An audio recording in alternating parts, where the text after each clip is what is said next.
ये कहानी तब की है जब द्रौपदी का स्वयंवर हुआ था। पांचाल नरेश द्रुपद ने अपनी पुत्री द्रौपदी का विवाह करने के लिए एक स्वयंवर का आयोजन किया। जब पांडवों को ये बात पता चली तो पांडव पांचाल के लिए चल दिए स्वयंवर में भाग लेने के लिए। ये सब लोग उत्तर दिशा की ओर जाने वाले सीधे मार्गों द्वारा उत्तराभिमुख हो अपने अभिष्ट स्थान पंचाल देश की ओर बढ़ने लगे। एक दिन और एक रात चलकर वे नरश्रेष्ठ पांडव गंगा जी के तट पर सोमाश्रयाण नामक तीर्थ में जा पहुंचे। उस समय उनके आगे आगे अर्जुन उजाला तथा रक्षा करने के लिए जलती हुई मशाल उठाए हुए चल रहे थे। उस तीर्थ की गंगा के रमणीय तथा एकांत जल में गंधर्वराज अंगारपर्ण अपनी स्त्रियों के साथ क्रीड़ा कर रहा था। वह बड़ा ही ईर्ष्यालु था और जल क्रीड़ा करने के लिए ही वहां आया था। उसने गंगा जी की ओर बढ़ते हुए पांडवों के पैरों की धमक सुनी। उस शब्दों को सुनते ही वह बलवान गंधर्व क्रोध के आवेश में आकर बड़े जोर से कुपित हो उठा। परंतु पांडवों को अपनी माता के साथ वहां देख वह अपने भयानक धनुष को टंकारता हुआ इस प्रकार बोला।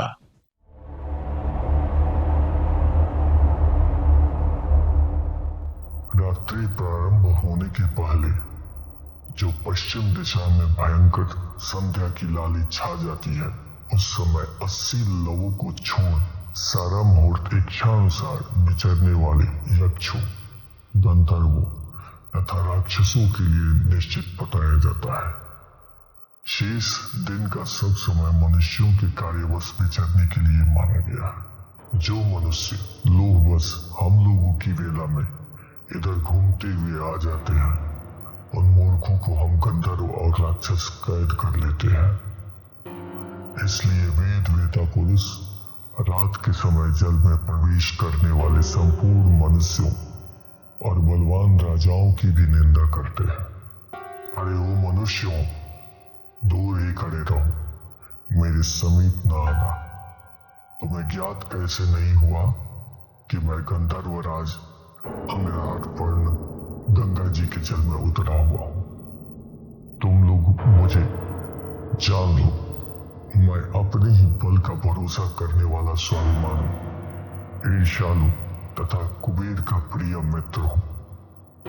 मेरा यह वन भी अंगारपर्ण नाम से ही विख्यात है। मैं गंगा जी के तट पर विचरता हुआ इस वन में इच्छानुसार विचित्र क्रीड़ाएं करता हूं। मेरी उपस्थिति में यह राक्षस, यक्ष, देवता अथवा मनुष्य कोई भी नहीं आ पाते। फिर तुम लोग कैसे आ रहे हो? अर्जुन बोले, समुद्र, हिमालय की तराई और गंगा नदी के तट पर रात दिन अथवा संध्या के समय किसका अधिकार सुरक्षित है? आकाशचारी गंधर्व सरिताओं में श्रेष्ठ गंगा जी के तट पर आने के लिए यह नियम नहीं है कि यहाँ कोई खाकर आए या बिना खाए, रात में आए या दिन में। इसी प्रकार काल आदि का भी कोई नियम नहीं है। अरे ओ क्रूर, हम लोग तो शक्ति संपन्न हैं, असमय में भी आकर तुझे कुचल सकते हैं। जो युद्ध करने में असमर्थ हैं, वे दुर्बल मनुष्य ही तुम लोगों की पूजा करते हैं। प्राचीन काल में हिमालय के स्वर्ण शिखर से निकली हुई गंगा 7 धाराओं में विभक्त हो समुद्र में जाके मिल गई है।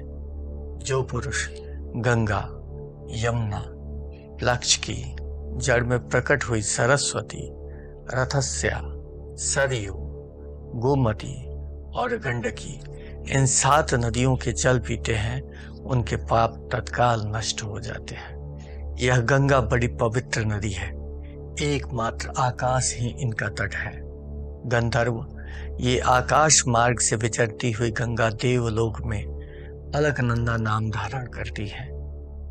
ये ही वैतरणी होकर पितृलोक में बहती है। इस लोक में आकर इनका नाम गंगा होता है।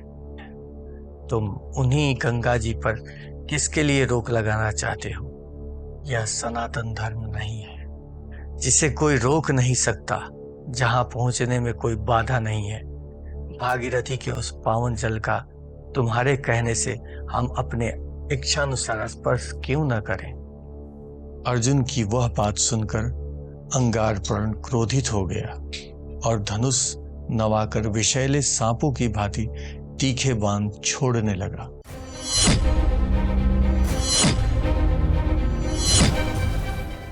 यह देख पांडुनंदन धनंजय तुरंत ही मशाल घुमाकर और उत्तम ढाल से रोककर उसकी सभी बाण व्यर्थ कर दिए।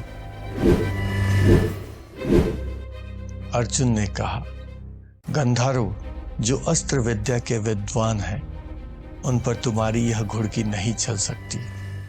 अस्त्र विद्या के मर्मज्ञों पर फैलाई हुई तुम्हारी यह माया फेन की तरह विलीन हो जाएगी।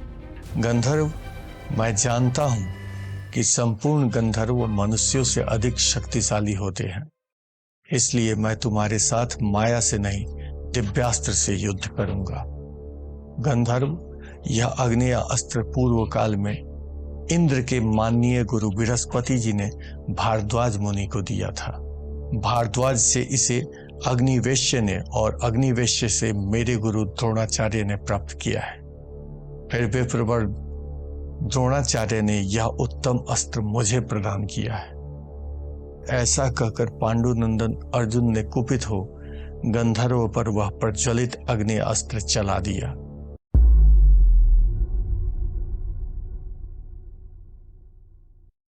इस अस्त्र ने गंधर्व के रथ को जलाकर भस्म कर दिया।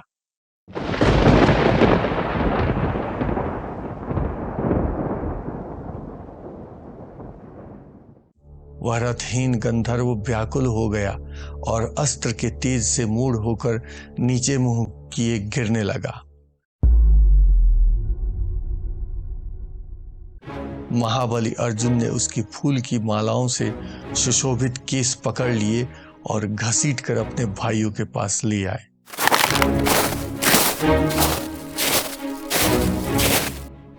अस्त्र के आघात से वह गंधर्व अचेत हो गया था। उस गंधर्व की पत्नी का नाम कुंभीनसी था। उसने अपने पति के जीवन की रक्षा के लिए महाराज युधिष्ठिर की शरण ली।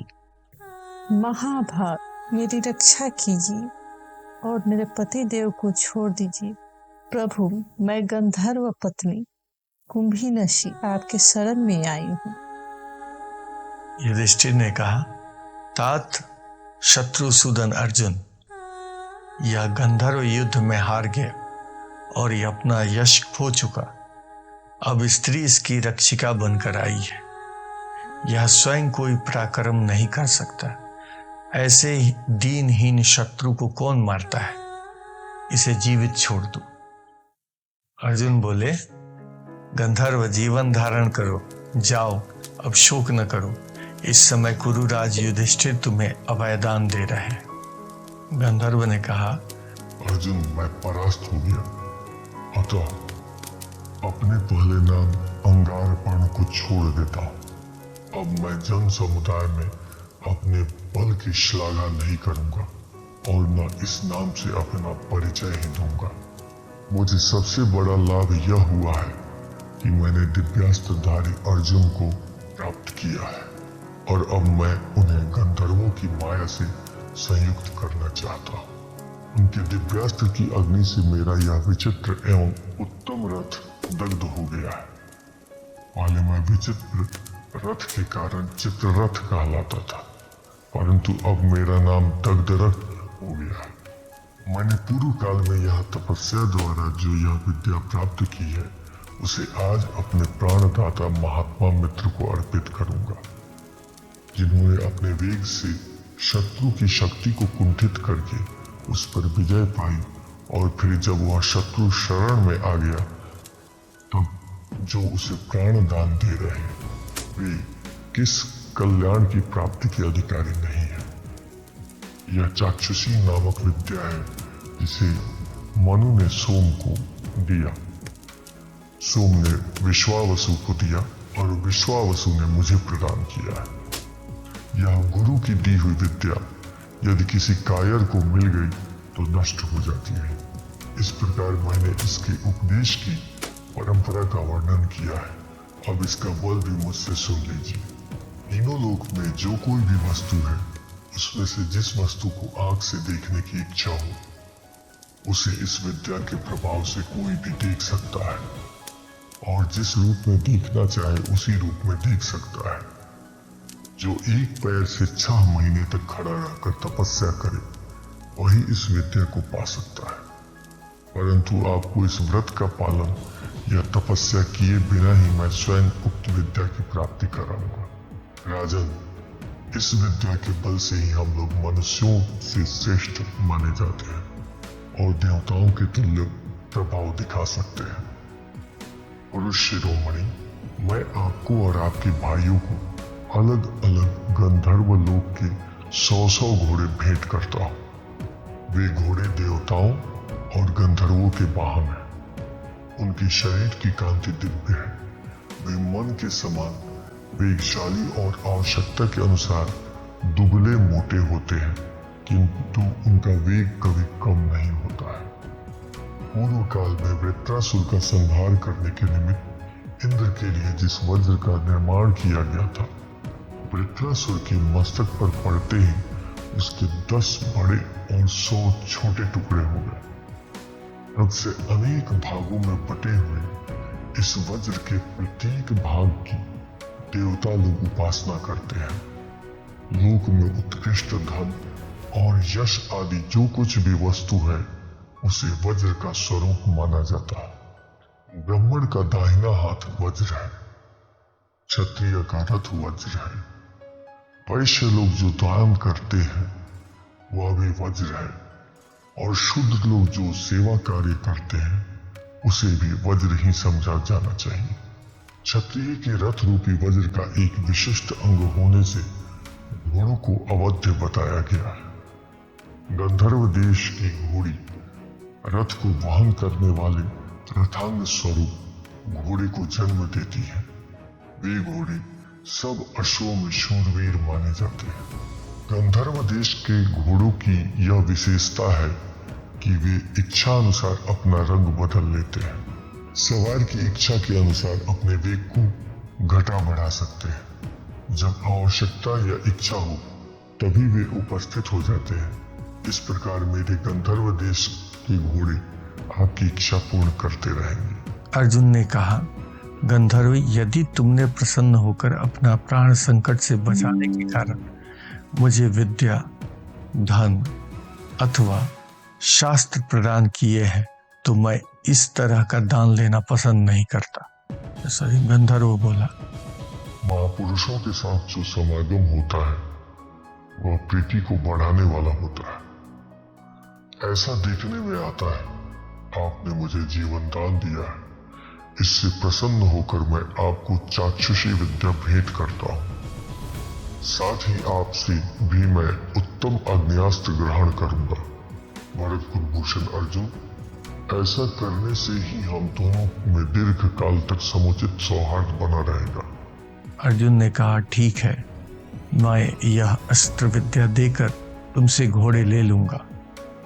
हम दोनों की मैत्री सदा बनी रहे। सखे गंधर्वराज, बताओ तो सही, तुम लोगों से हम मनुष्यों को क्या भय प्राप्त होता है? गंधर्व, हम सब लोग वेद वेता हैं और शत्रुओं का दमन करने की शक्ति रखते हैं। फिर भी रात में यात्रा करते समय जो तुमने हम लोगों पर आक्रमण किया है, इसका क्या कारण है? गंधर्व बोला, पांडु कुमारों, आप लोग त्रिविध अग्नियों की सेवा नहीं करते, प्रतिदिन अग्नि को आहुति भी नहीं देते। आपके आगे कोई ब्राह्मण पुरोहित भी नहीं है। इन्हीं कारणों से मैं आप पर आक्रमण किया है। बुद्धिमानों में श्रेष्ठ अर्जुन, इसलिए मैंने आप लोगों के तेज और कुलोचित प्रभाव को जानते हुए भी आप पर आक्रमण करने का विचार किया।